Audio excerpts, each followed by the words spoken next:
912 Sports, Southeast Georgia's #1 source for high school sports.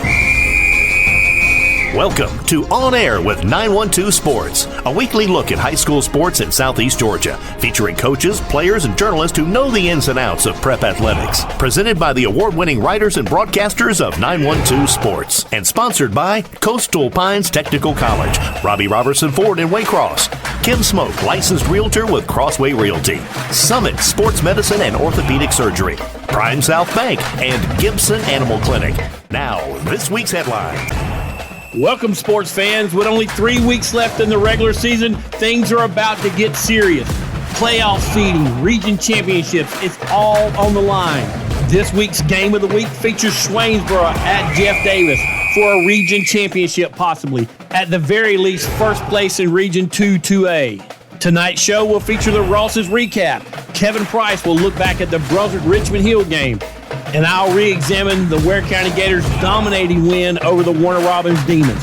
All that and more on tonight's On Air with 912 Sports. Thanks for watching.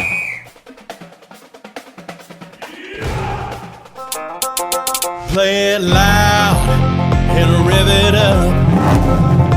Robbie Robinson's got trucks built for tough. Make your way to Robbie Robertson Ford in Waycross, where the deals are bigger than ever. Looking for a stylish midsize car, a spacious SUV, or a truck that performs at work and play? Robbie Robertson wants your vehicle and is paying top dollar. Now is the time to buy. Fords are cheaper in the swamp. At Summit Sports Medicine and Orthopedic Surgery, you don't have to be an athlete to get the region's best orthopedic care. Our board-certified orthopedic surgeons and physicians treat injuries and conditions that affect just about any joint or bone in your body. Plus, we're backed by the support of Southeast Georgia Health System. From fracture repair to joint replacement, Summit Sports Medicine and Orthopedic Surgery will get you moving again. Call 1-855-ASK-SGHS. That's 1-855-275-7447 or visit sghs.org/summit. Ross recap time again on 912 Sports. I'm Robbie Ross. Big week of high school football once again in the 912 last week. Our game of the week was a good one. Went to overtime. It was Colquitt County beating Camden County 34-31 for the region opener for both those ball clubs. Appling County continues to be undefeated and play good football. They beat Tatnall County 42-7. It was Ware County upsetting the #1 team in 5A, Warner Robins, 29-21 at War Memorial Stadium in Waycross in a great game for Ware County. They're 2-0 in the region after beating Coffee 2 weeks ago. It was Long County clinching a playoff spot in that region over Brantley County, 28-19. Long County having a historical season, their first ever state playoff appearance in school history. It was Richmond Hill falling to Brunswick 42-7. Brunswick's in the driver's seat in Region 2-6A. And it was Brooks County all over Charlton County 42-7. Other games, Jeff Davis beat Toombs 37-6. Swainsboro over Bacon County 54-0. Statesboro beat Bradwell 20-6. It was Clinch over Atco 42-6. Coffee County continues Wayne's tough season.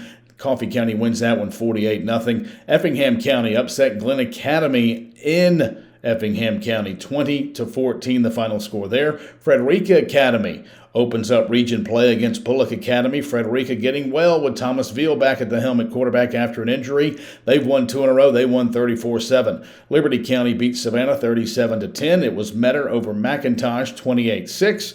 New Hampstead defeated Islands 32-9. It was Brentwood over Robert Toombs Christian Academy 47-6. I'll get it out in a minute. It was Benedictine over South Effingham in a non-region game 56-7. And Vidalia beat East Lawrence 50-21. I'm Robbie Ross, and this has been the Ross Report for 912 Sports. High schoolers, did you know that you can get a head start on your college career and save money at the same time through dual enrollment at Coastal Pines Technical College? Dual enrollment is open to high school juniors and seniors, tuition free. Talk to your high school counselor or visit coastalpines.edu for more information. Coastal Pines Technical College, an equal opportunity institution. Go Coastal.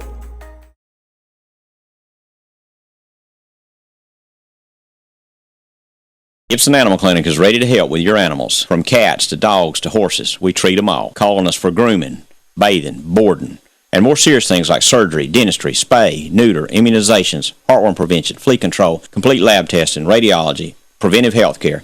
Call us at 285-7678. Open Saturdays for your convenience. Gibson Animal Clinic. Practical solutions with reasonable fees. Russell J. Gibson, DVM. Gibson Animal Clinic, 108 Riverside Drive, across from Harvey's in Waycross. Hablamos español en nuestra clínica. Hello everybody, Kevin Price for 912 Sports. This past Friday night, I was in Brunswick at Glenn County Stadium for the Region 2-6A game between Brunswick High and Richmond Hill, and it was a good night for the blue and gold, not so much for the black and gold. The Pirates rolled to a 42-7 win between the bricks at Glenn County Stadium. BHS goes to 8-0 on the season, 4-0 in region play. BHS off this week, and now just 2 games remaining in the regular season, 2 games away now for a perfect season for BHS if they can close out with 2 more wins. But the BHS defense got the scoring going for the Pirates in this game. On Richmond Hill's first possession, linebacker Adam Mawiba went in to sack Ty Goldrick, the Richmond Hill quarterback, stripped the ball loose, and his teammate Jameer Lane was Johnny on the spot, scooped up the loose ball around the Richmond Hill 34 and paraded unimpeded into the end zone for the touchdown. The PAT kick by McLean Finneran was up and good, so the Pirates were off and rolling early in the first quarter at 7-0. On the ensuing kickoff, Richmond Hill fumbled the ball away. The Pirates pounced on the loose ball. Reese Simmons recovered a fumble for BHS at the Richmond Hill 9. A few plays later, BHS senior running back Jacoby Hill was in the end zone. Again, the PAT kick was good, and the route was on, basically, as the Pirates took a 14-0 lead. BHS would go up 28-0 at the half with 2 more touchdowns in the second quarter.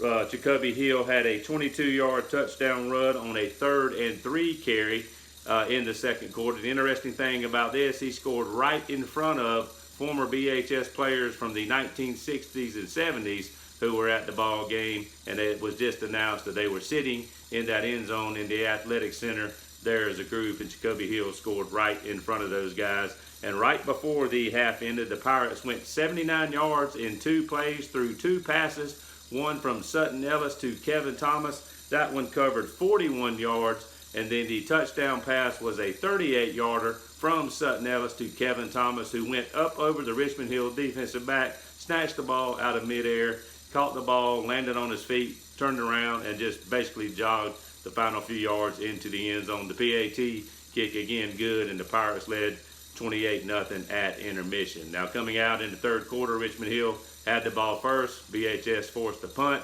and the Pirates would go 77 yards the first time they had the ball in the second half. Reese Simmons would score on a 1-yard touchdown run, and the Pirates then led 35-0. The Richmond Hill Wildcats did avoid the shutout, scoring on their next possession. They go 62 yards with Caleb Easterling scoring on an 8-yard run, but BHS immediately answered that score. Jaden Drayton returned to kick off 46 yards out to the 49-yard line. Just a few plays later, BHS was inside the Richmond Hill 10, and Jaden Drayton would take a direct snap in the Wildcat formation and sweep left and score easily in the left corner of the end zone for the final points of the night.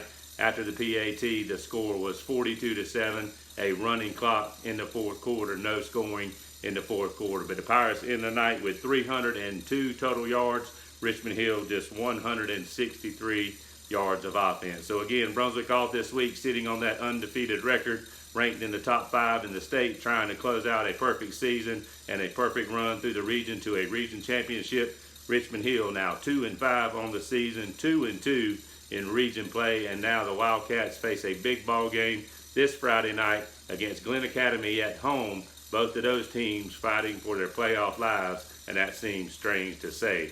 Robbie Ross will be back next week with a report on that game between the Wildcats and the Terriers. For On Air with 912 Sports, I'm Kevin Price. Welcome, sports fans, and thanks for watching On Air with 912 Sports. I'm Sean Smoke, publisher of 912 Sports, and oh, what a night Friday night was to be a Ware County Gator. The number one ranked team in the state of Georgia showed up to Memorial Stadium, the Warner Robins Demons, and they left with an L. The final score, Gators 29, Demons 21. The Gators really won in all three facets of the game. In the offense, they put up 29 points. 412 yards of offense. TC12 with another outstanding performance. He was 13 of 20 passing for 201 yards and 2 touchdowns. He also did it with his legs. Rushed for another 103 yards on just 12 carries. And oh, the bull was running hard. Number 5, Cartavius Norton, 105 yards and a touchdown. He also had 2 catches for another 95 yards and another touchdown. The defense Friday night was led by Trey Hargrove. Those guys and his defensive teammates were outstanding. They held the number one team, who had been averaging over 50 points a game, to just 21 questionable points. And I say questionable points because a lot of people will argue 2 of their touchdowns, their ball carriers were down on the ground before they scored the touchdowns.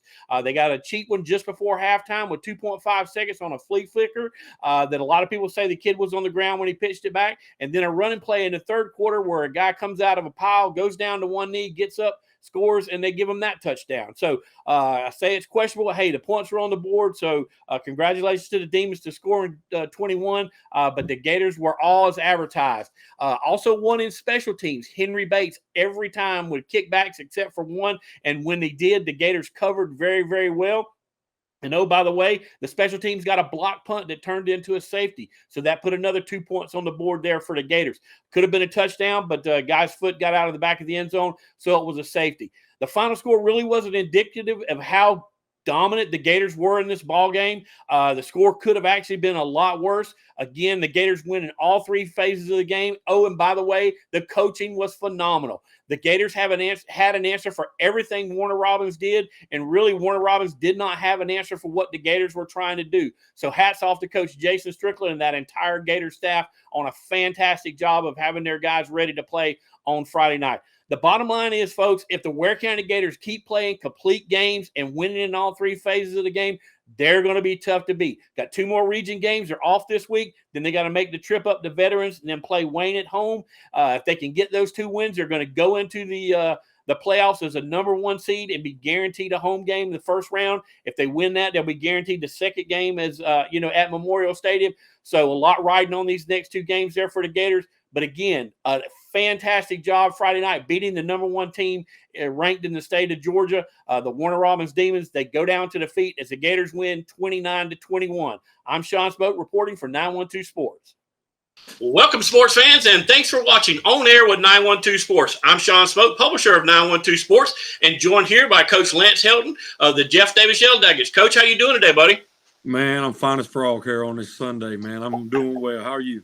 I'm doing great, Coach. We sure appreciate you being with us here today. Your Yellow Jackets, Coach, are 8-0, 3-0 in the region, coming off a big win this past Friday night. Already put the defending region champs away as beating Vidalia, and now you guys are going to be tangled up with Swainsboro this week in the On Air with 912 Sports Game of the Week. Swainsboro comes into the contest unbeaten in the region as well, so this is really for first place. But, Coach, before we get into that game, let's go back and talk about the season. Again, you guys are rolling 8-0. Had really good production on offense. Your defense has been shut down. But talk a little bit about some of your guys that's been making it happen there for the Yellow Jackets this season. Well, Sean, I think as any football team goes, we try to rely on our senior class a lot. And this is the biggest senior class I've had since I've been at Jeff Davis. There's 20 of them. I've got to watch these guys since they were puppies. I got to watch them in middle school play. And this being in year 5, this is the second class that I've had since they were freshmen. So I'm really proud of their development. We are absolutely led by that senior class, and everything we try to do was for them. This is kind of their book as their last chapter comes to a close. So, I'm really proud of the way they have led us. We've had to make some position changes throughout the year, had to replace a quarterback coming into the year, and we had a kid that was playing wide receiver for us, his first 3 years here, and he had to move to the quarterback position. He's really led us there. Mahias Allen at running back has, kind of been a guy we like to get the ball to. Big Nate Lewis and that offensive line has really moved people really well for us at times. And, defensively, we're led by our middle linebacker, Trey Chandler, who every one of those names happen to be seniors. And I'm really proud of them, really proud that they feel like when they walk out on Friday nights, they got a 50-50 chance to win the games they play. So, I'm proud to be a Jeff Davis Yellow Jacket. Yeah. Well, Coach, you're exactly right. You talk about moving guys around. I think we had a player of the week, our Coastal Pines player of the week one time with one of your players, C.J. Parker, who I believe is a cornerback for you regular, but he came over to the offensive side of the ball, ran the ball for you guys, and had a fantastic night that night. Yeah, going into the season, I think we battled COVID just like everybody else. We opened up the season down 25 kids going into game one, and C.J., who plays DB for us and plays wide out, came over and played some running back for us, and by any means necessary. And I that's the kind of selfless attitude you like to see out of a football team. It's not about statistics, it's not about comfort, it's about finding a way to win the football games you play.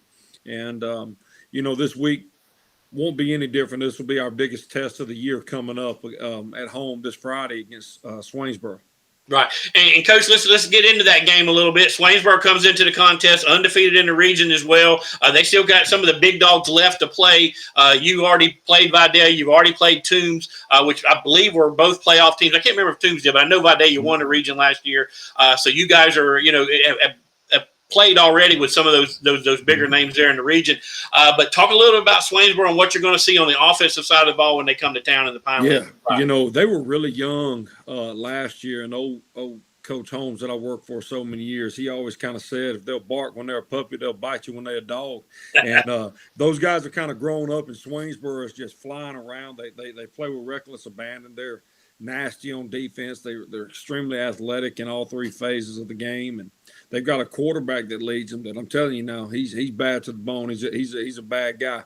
So I think that their strength of schedule has really helped them. They have played some mighty opponents in the regular season: Jefferson County, Washington County, Statesboro, Metter. They are really battle tested coming into this thing, and rightfully so. I think that everybody kind of feels like they're the favorite to win this region. And, what we've got to do is just kind of hang around, find a way to be in the game in the fourth quarter and see what happens. But they're a really great football team. Scott Roberts does a great job. They're on defense. They're led by DC Dwight that I played against when I was in high school. He's a Swainsboro guy. That's where he's the only place he's worked, and he does a great job. Those kids rally around him. So, we've got a tall task ahead of us, but it's something for us. We've got to just put one foot in front of the other, find a way, hang in there like a hair in a biscuit till the fourth quarter, and find a way to win it, man. Yeah. And then when you get to the fourth quarter, that's when you switch out of that wing tee and go to the spread, right? That's right. We're going to try to go 5 wide this week, and then just try to stretch the field vertically. That's right. Throw it deep 3 out of 4 plays. There you go. Well, Coach, talk about your fan base. The games in the Pinelands, that's got to give you guys a huge advantage over there. Been to a couple games over there, and, I mean, this fan base shows up and shows out for the Jeff Davis Yellow Jackets. Yeah, I think our fan base is honest to goodness. I think that Friday nights in the Pinelands may be one of the best kept secrets in Southeast Georgia, Sean. I think that our community shuts down. It's what makes the pageantry of high school football in these one-stop-like towns so important and so magical. But I think Swainsboro will travel extremely well. I hope that our fans can show up because, we do need them in this contest. I think the home crowd can be an advantage, but we've got to do our part as a community to get out there and support these boys. I think we're in a place that makes our community excited, Sean, but, what we can't do is just sit there on top of our hands and just hope for the best. Every one of us has to do our part to try to make this thing happen. Right. That's like the old saying goes, you can't rest on your record. You're sitting there at 8-0, but that ain't going to win. That's not going to win you the football game Friday night. No, believe it or not, it ain't got nothing to do with this Friday. You know what I'm saying? So what we've got to do is have a great week of practice. I think that, the difference in big games, Sean, and those that every game's big, But what most people consider big games, the one difference is this: is the margin for error is smaller. Right. You've just got to lock in. You've got to handle your business the right way. And I know Scott's preparing Swainsboro to do that, and it's my responsibility to prepare the Jackets in the same way. But it's a great time of year for high school athletics. high school football is at its peak right now. There are region championships on the line, playoff seeding spots on the line in every classification in every region. And we're just excited to be able to have a chance to do that at Jeff Davis County. This is something that hadn't happened here in quite a while. And, we're thanking the Lord for our blessings. Yeah. Well, Coach, give us a key to the game. Is it stopping their quarterback? Is it your defense? Is it, being able to control the clock with your wing T offense? What's one of the keys that we should look out for in this game on Friday night? You know what, man? I think that you can go into this coach speak about everything. For me, it's this. Don't make the moment bigger than itself. Play the game within the confines of it as hard as you can and execute it as well as you can. And what we've got to do with a team of this caliber is we've got to hang around. We've got to be steady in our approach and just play our game. Here's what I've tried to tell our kids. We don't have to be Superman. We just got to be the best version of ourselves we can be. There's no doubt defensively we got to play well. And the same offense where we can't have a 3-and-out fest and try to win the game. They are a very potent football team. They scored 130 points in their last 3 football games. Woo. So they're very good. They do a great job in everything they do, and we've got our hands full. But you know what? We're just going to kind of believe in who we are. We're going to dance with the girl that brought to the prom. When we got here 5 years ago, we ain't going to change anything. That's right. We're going to try to be us, man, because, we got to hang our hat on something. Exactly. Well, Coach, it's going to be an electric atmosphere there in the Pinelands on Friday night. I'm going to try my best to get over there and be a part of that festivities. Like I said, it's going to be a great one between you and Swainsboro. Best of luck to you, Coach, and hopefully when we talk to you down the road, we'll still be talking to the undefeated Jeff Davis Yellow Jackets head coach. John, I appreciate you, man. Hope the family's doing well. When you're wearing Navy, you're as good as gold. Go Jackets. Go Jackets. Thanks a lot, Coach. Thank you. It makes sense Prime South Bank would have a great mobile app. Nobody is as mobile as our customers.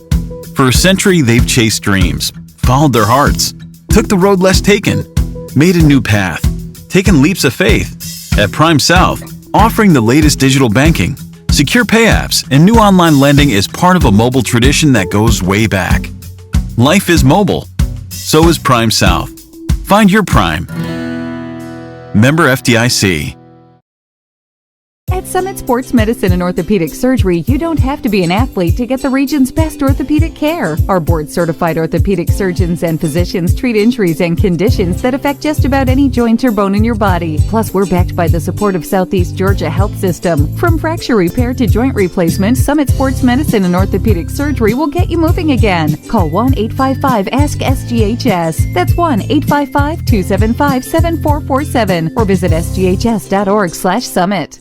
Welcome, sports fans, and thanks for watching On Air with 912 Sports. I'm Sean Spoke, publisher of 912 Sports, joined as always by podcast host and writer Kevin Price. Kevin, how you doing this evening, buddy? Good, Sean. Good to be with you once again, talking high school football here in mid to late October. Yeah, it's hard to believe, Kevin, only 3 weeks left of the regular season. 3 weeks, man. Seems like last, a couple of weeks ago we were talking about scrimmage games, but playoffs are upon us. The third season is about to start. But, Kevin, we got a lot of football to be played in these last 3 weeks, a lot of big games, a lot of seeding implications, and none bigger than what's going to be played in the Pinelands this Friday night as Swainsboro travels over to Jeff Davis. Swainsboro comes into the contest 5-2, 2-0 in the region. Jeff Davis is 8-0 on the season, 3-0 in the region. And, Kevin, it's going to be an old-fashioned dogfight there in the Pinelands Friday night. Two really, really good football teams in 2A going to be going at it. And like I said, they're playing for a lot on Friday night. Yeah, for sure. Obviously, Jeff Davis rolling right along, really good on both sides of the ball, undefeated, ranked 5th in the state. But when you look at that Swainsboro record, Sean, you know very well, we talked about it before we started talking here. They very well, maybe not necessarily undefeated because they lost to a really good Metter team in week 1, but I know Swainsboro is much better now, I think, than they were in week 1, but they lost a 1-point game on the road in the old House of Pain at Washington County up in Sandersville, 22-21, I believe that score was, and they lost that season opener 33-20 to Metter, and of course Metter, one of the better schools down in single A. But I think you are going to talk about an old-fashioned knockdown, drag-out fight there in Hazelhurst Friday night. You got two really good defenses going at it. I wouldn't expect a whole lot of points to be scored in this game, Sean, really. Maybe the winner gets to 20. Of course, you could have some turnovers or maybe some big plays and special teams that might push it on up there. But I think this is going to be an old-fashioned physical football game, a war of attrition. And, again, region championship on the line, number one seed in the state playoffs on the line. You know yourself, Sean, we talked about it. Jeff Davis already knows that it can do no worse than number 2 and a home game in the opening round. But obviously, if you get to the number 1 seed and win that region championship, you're guaranteed a second round game as well, because if the seedings hold in the playoffs, a number 2 seed would have to come to you. Of course, anybody lower would have to come to you as well. But it should be all 1s and 2s if the numbers were to hold in round 2, in the round of 16. So they know they would be at home. But Swainsboro, if they were to win this game, would still have a little bit more meat left on the bone, I guess, a little more work to do. But obviously, they would be in the driver's seat for the region championship, too, if they were to win this ball game. Yeah, like I said, it's going to be an electric atmosphere in the Pinelands on Friday night. Coach Lance Helton and them, they're going to dance with the one that brung us, is what he told me earlier in the interview. You're going to be that run that wing tee, get 3 yards in a cloud of dust, 3 yards in a cloud of dust, 3 yards, and just methodically eat up that clock and keep that high-powered offense of Swainsboro off the field. If you look back at some of Swainsboro's scores, Kevin, you see 50 here, you see 52 there. I mean, they've been able to put up some points. So Coach Helton wants to kind of slow that pace down, and that wing tee's built to do that. So again, a lot of football to be played, left to be played, but a huge night in the Pinelands there between Swainsboro and Jeff Davis, and that is our game of the week.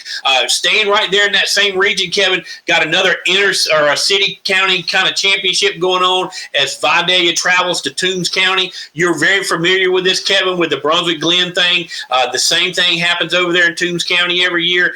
This is a huge game. These teams come in, Vidalia 2-5, 1-1 in the region. Toombs comes in at 3-4, 1-1 in the region. But these guys are playing for playoff seeding as well. So not only do you get city bragging rights for winning the game, Kevin, but it also puts you in a better position come playoff time. Yeah, for sure. And we talk about this all the time, Sean. Of course, when we look at that Glen Brunswick game that you were referring to, and that game this year, as it was last year, was the opening game of the region schedule.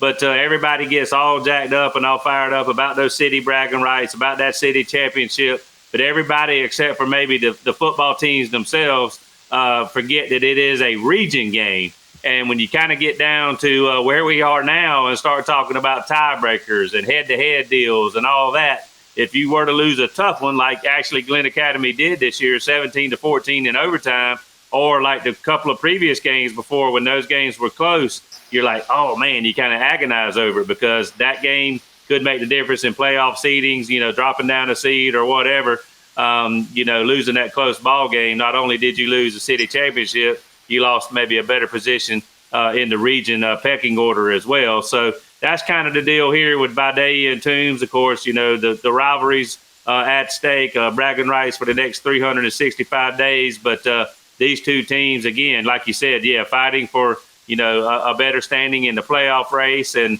looking to improve their chances there. And then, of course, the loser will, be in a little bit tougher situation. So, again, a lot riding on this game, more so than just those bragging rights, playoff implications and playoff seeding and all those kinds of things that are just weeks down the road are at stake as well.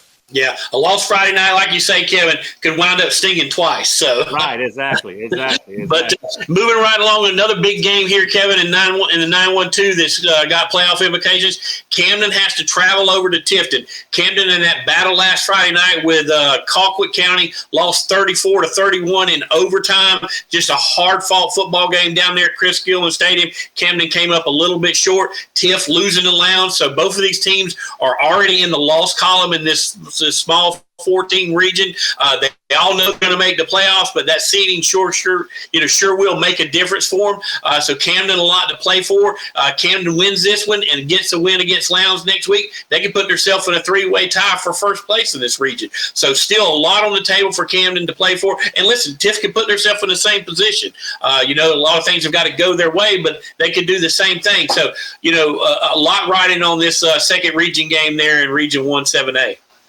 Yeah, for sure. And, obviously both of these teams lost to the so-called favorites, if you will, in Colquitt and Lowndes last week. And, Camden really, really lost a tough one. They really, really did. I mean, they had that game in their grasp going into the fourth quarter. Once again, a chance to win the ball game there late and let it get away from them. Colquitt ended up tying them up, and they go into overtime, and Camden loses a tough one. They kicked the field goal in overtime on their possession.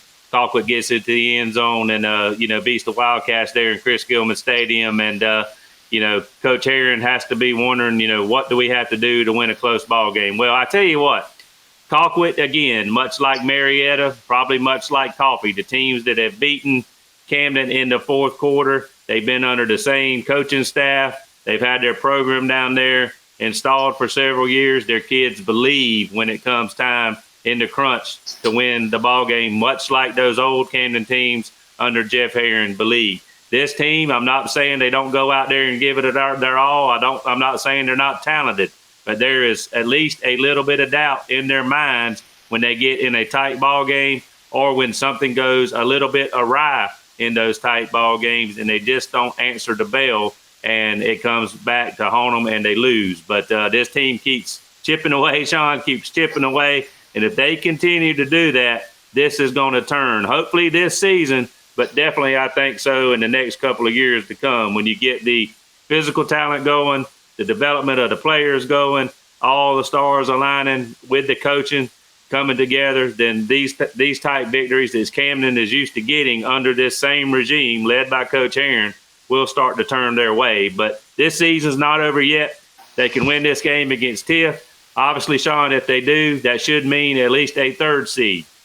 But if they do win this game, they will have a chance to go into that Lowndes game with a lot more on the line at Chris Gilman Stadium in the final game of the regular season.